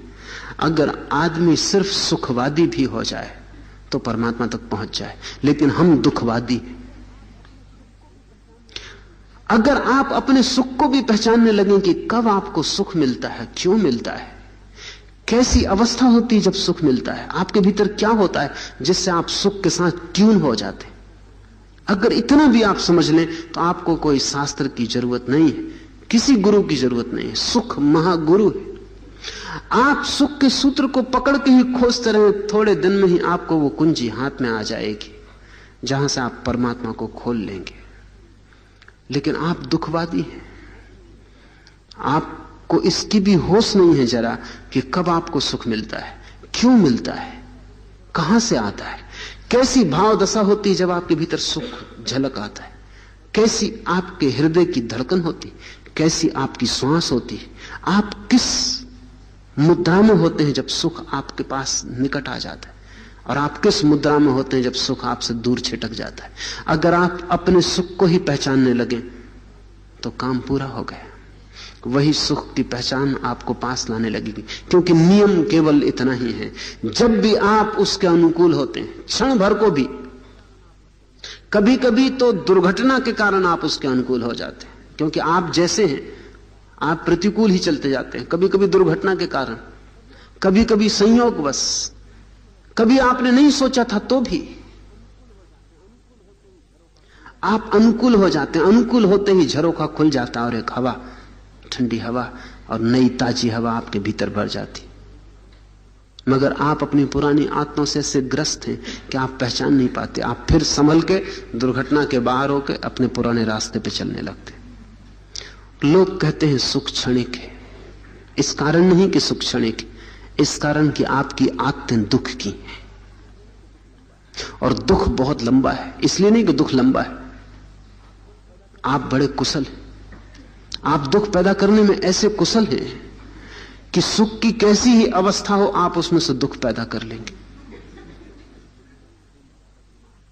सुना है मैंने मुल्ला नसरुद्दीन ज्यादा बीमार था तो उसके चिकित्सकों ने उसे पहाड़ भेजा। पहाड़ से 5-7 दिन बाद ही उसका तार आया अपने चिकित्सक के नाम, I am feeling wonderful, why, मैं बहुत आनंद में हूं, क्यों? इसका जवाब चाहता है। आपको भरोसा भी नहीं आता जब आप सुख में होते, आप भी पूछते हैं कुछ गड़बड़ हो गई, क्या बात है, मैं और सुख में ये हो ही नहीं सकता। दुख में आप बिल्कुल तृप्त होते, दुख में आप चलते हैं कि बिल्कुल ठीक रास्ता, जाना माना, सब पहचाना हुआ, यहां आप ठीक से यात्रा करते हैं। सुख में आप बिल्कुल विचलित हो जाते हैं कि समझ में नहीं आता। और जब तक आप दुख न बना लें, सुना है मैंने कि एक आदमी बहुत ज्यादा चिंतित, परेशान और हमेशा उलझा उलझा और उदास रहता था। सलाह ली उसने, किसी मनोवैज्ञानिक को पूछा कि क्या करूं, तो उसने कहा कि तुम गलत पहलू देखते हो जिंदगी का, अंधेरा पहलू देखते हो, उजाला पहलू देखो। जिंदगी में रात ही रात नहीं है, दिन भी है, और कांटे ही कांटे नहीं, फूल भी हैं। तुम जरा फूलों पर नजर ले जाओ। तुम्हारा जो पेसिमिज्म है, ये जो दुखवाद है, इसको छोड़ो, तुम ऑप्टिमिस्ट हो जाओ, तुम आशावादी हो जाओ। तो उस आदमी ने कहा अच्छा मैं कोशिश करूंगा। उसने कोशिश शुरू कर दी और वो अपने संबंध में जो भी बातें करता सब में उसने आशावाद फैला दिया। कोई पूछता कि धंधा कैसा है तो वो कहता है कि बहुत अच्छा है और कल और अच्छा हो जाएगा। पत्नी कैसा है तो वो कहता है कि बहुत अच्छी है और कल और बहुत अच्छी हो जाएगी। सब संबंध में वो अच्छी बातें करने लगा और आशा बताने लगा, लेकिन सब लोग परेशान हुए। वो चिंतित पहले से भी ज्यादा दिखाई पड़ता था। तो आखिर लोगों ने पूछा कि मामला क्या है, तुम आशावाद की इतनी चर्चा करते हो, फिर भी तुम इतने चिंतित क्यों दिखाई पड़ते हो? उस आदमी ने कहा कि now I am worried about my optimism. अब मैं अपने आशावाद के प्रति चिंतित हूं कि ये सब होने वाला नहीं है जो मैं कह रहा हूं। हालतें बहुत खराब हैं।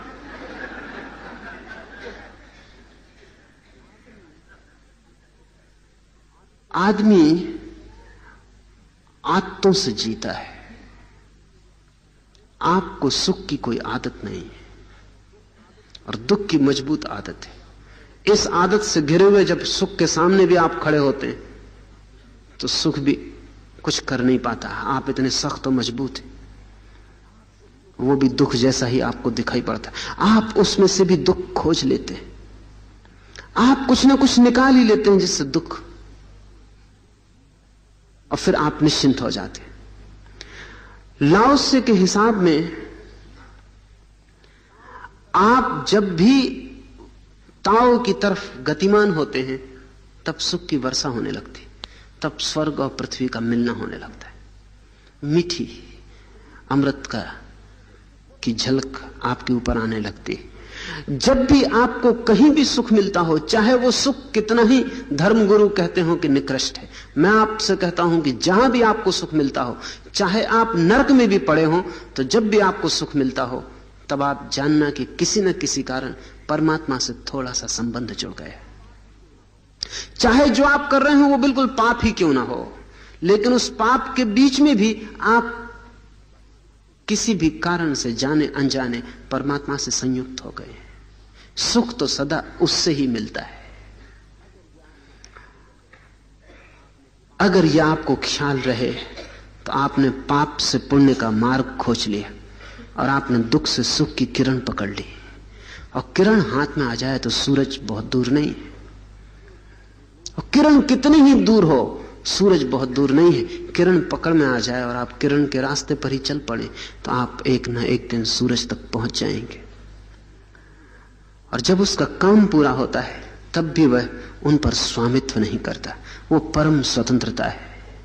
असंख्य वस्तुओं को यह वस्त्र और भोजन देता है तो भी उन पर मालिकियत का दावा नहीं है। सारा जीवन उससे आता है, श्वास उससे चलती, प्राण उससे धड़कता है, फिर भी उसका कोई दावा नहीं। प्राह यह चित्त या वासना से रहित है, ऐसा समझा जाता है, इसलिए तुच्छ या छोटा है। ये थोड़ा समझने की बात है। वो जो ताओ है, वो जो परम धर्म है जीवन का, न तो वहां कोई वासना है, न वहां कोई चित्त है, न कोई मन है, न कोई विकार है, न कोई विचार है। तो लोगों को लगता है कि ताओ तुच्छ और छोटी चीज है, क्योंकि हमारे लिए तो बड़प्पन अहंकार में है। हम तो एक ही बड़प्पन जानते हैं, वो अहंकार का। और जहां अहंकार गौरवमंडित सिंहासनों पर नहीं पाया जाता, वहां हमें लगता है सब क्षुद्र है। हम तो पूजा करते हैं सिर्फ अहंकार की। निश्चित ही परमात्मा के पास कोई अहंकार नहीं हो सकता, होगा भी तो किसके विपरीत होगा। परमात्मा तो अति विनम्र है। अति विनम्र कहना भी ठीक नहीं है, इतना ही कहना चाहिए कि वहां कोई अहंकार नहीं है। अहंकार दूसरे के विपरीत खड़ा होता है, उससे दूसरा कोई भी नहीं है। तो अगर हमें ऐसा लगे कि उसकी न कोई महत्वाकांक्षा है, न कोई वासना है, न कोई चित्त है, तो हमें ऐसा लगेगा वो बहुत क्षुद्र है, छोटा है, क्योंकि बड़ा तो हमारे लिए महत्वाकांक्षी मालूम होता है। अगर परमात्मा आपके बीच खड़ा हो तो आप उसे देख भी ना पाए, पहचान भी ना पाए। खड़ा ही है लेकिन देख भी नहीं पाते, पहचान भी नहीं पाते, क्योंकि कठिनाई है। हम पहचानते उसको ही है जो अहंकार की घोषणा करता है और दावा करता है। चाहे धन के कारण दावा करे, चाहे ज्ञान के कारण दावा करे, चाहे पद के कारण दावा करे, जब कोई घोषणा करता है कि मैं कुछ हूं, तभी हमें बड़ा मालूम पड़ता है। लेकिन परमात्मा की कोई घोषणा न होने से लाओस से कहता है शायद हमें लगे कि वो तो छोटा है, क्षुद्र है। फिर सभी चीजों का उन पर बिना दावा किए आश्रय होने के कारण उसे महान भी समझा जा सकता है। कोई उसे क्षुद्र समझ सकता है क्योंकि कोई महत्वाकांक्षा का विस्तार नहीं, और कोई उसे महान भी समझ सकता है क्योंकि सब उसी का फैलाव है, और फिर भी सबका आश्रय होने पर भी उसकी कोई मालकियत की घोषणा नहीं। और चूंकि अंत तक वह महानता का दावा नहीं करता, उसकी महानता शाश्वत है, उसकी महानता सदा है। दावे खंडित किए जा सकते हैं, असल में दावा करता ही वही है जिससे भय होता है, नहीं तो दावे का कोई सवाल नहीं है। जिस चीज का भी आप दावा करते हैं, आपने ख्याल किया कि आप भयभीत होते हैं, इसीलिए दावा करते हैं। अगर आपको डर है तो आप दावे से डर को छिपाते। मैंने सुना है कि एक बड़े कुलीन परिवार में एक भोज का आयोजन था, और जो गृहपति था उसने एक प्रतिष्ठित महिला को अपने बाएं हाथ पर भोजन के समय बिठाया हुआ था। उस प्रतिष्ठित महिला को थोड़ी पीड़ा हो रही थी। जिस देश में यह भोज था वहां दाएं हाथ पर बिठाना ज्यादा सम्मानजनक समझा जाता। तो उस महिला को बेचैनी हो रही थी कि उसे बाएं हाथ पर बिठाला गया। उसे ठीक जितनी प्रतिष्ठा मिलनी चाहिए भोज में उतनी नहीं मिली। लेकिन कहे भी तो कैसे कहे, तो उसने फिर ढंग से बात की। उसने मेजबान को कहा कि इतने लोग आए हैं भोजन के लिए कि अनेक बार आपको भी असुविधा होती होगी, अड़चन होती होगी, किसको कहां बिठाएं। बिठाने में बड़ी दिक्कत होती होगी, इतने लोग हैं और सभी को उनके सम्मानित पद पर बिठाना अड़चन की बात है। उस गृहपति ने कहा, उसका वचन बहुत मूल्यवान है। उसने कहा, those who matter they don't mind, and those who mind they don't matter.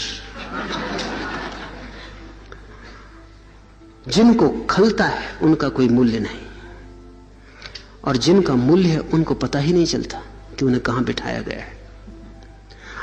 आपको कहां बिठाया गया है यह आपको पता ही तब चलता है जब आपको भीतर भय है और आप आश्वस्त नहीं हैं अपने प्रति कि आपकी जो गरिमा है उस पर आपको खुद भी भरोसा नहीं है। तो आप सुरक्षित करना चाहते हैं। जरा सी बात में आप बेचैन हो जाते हैं, कोई जरा सा हंस दे और आपको तकलीफ शुरू हो जाती, क्योंकि आपको खुद ही डर लगा हुआ है कि हालत तो ऐसी है कि लोग हंसने चाहिए। आप जानते हैं कि आपकी दशा कैसी है, उसको छिपाए हैं, संभाले हुए हैं। एक पोज है आपका व्यक्तित्व, एक मुद्रा है चेष्टित। उसमें सब तरफ से डर है कि कोई तोड़ ना दे। आप अपने ज्ञान को घोषित किए हुए हैं, आप खुद ही भयभीत हैं, आपको कुछ पता है नहीं। इसलिए कोई अगर जरा सा सवाल उठा दे तो मुश्किल खड़ी हो जाती, या कोई जरा सा विरोध कर दे या कोई खंडन कर दे तो आप इतने ज्यादा जोर से हमला बोल देते हैं उस पर, सुरक्षा के लिए, क्योंकि डर है कि अगर जरा हमला हुआ ज्यादा तो आपकी रक्षा पंक्ति टूट जाएगी। इसलिए बुद्धिमान जो लोग हैं वो विवाद भी नहीं करते एक दूसरे से, वो इस तरह की बातें नहीं उठाते जिनमें कि कोई विवाद हो जाए। इसलिए सबने सुविधाजनक बातें खोज रखी हैं, मौसम कैसा है, आपके बच्चे कैसे, ये ऐसी बातें हैं जिनमें कि कोई जरा भी उपद्रव नहीं है। इनकी बातें करके और बच के निकल जाना है। कोई ऐसी भी बात जिससे कि कुछ टूट जाए, कोई विरोध हो जाए, खतरनाक है। आपको अपने पर आश्वासन नहीं है, लेकिन परमात्मा को क्या कारण हो सकता है दावा का? आश्वस्त है। रोम के एक चौरस्ते पर एक दिन ऐसा हुआ कि एक यात्री आया। रोम के उस चौराहे पर 12 भिखमंगे बैठे हुए थे। सब स्वस्थ मालूम पड़ते थे, शरीर अभी ठीक लगता था। तो यात्री को हुआ कि निश्चित ही अलाल है, भीख मांगने का धंधा कर रहे हैं। तो उसने खड़े होकर कहा कि ये जो सोने का सिक्का है उसके लिए जो तुम में सबसे ज्यादा अलाल हो। 11 आदमी भाग के आए और उन्होंने कहा कि मैं सबसे ज्यादा अलाल हूं। उसने कहा कि ठहरो, वो जो आदमी पीछे लेटा हुआ है ये रुपया उसके लिए। पर उन्होंने कहा कि हम दावा कर रहे हैं और आपने कहा जो सबसे ज्यादा अलाल हो। मैं कहता हूं कि मैं सबसे ज्यादा अलाल हूं और सिद्ध कर सकता हूं। उसने कहा सिद्ध करने का कोई सवाल नहीं, दावा ही वो करता है जिसको भीतर सिद्ध नहीं। वो आदमी सिद्ध अलाल है, उठ के भी नहीं आया है, रुपया लेने भी नहीं आया है, कोई दावा ही नहीं किया कि मैं अलाल हूं। दावा क्या करना है? आश्वस्त है। और जब वो उसे रुपया देने गया तो उसने इशारा किया कि खीसे में।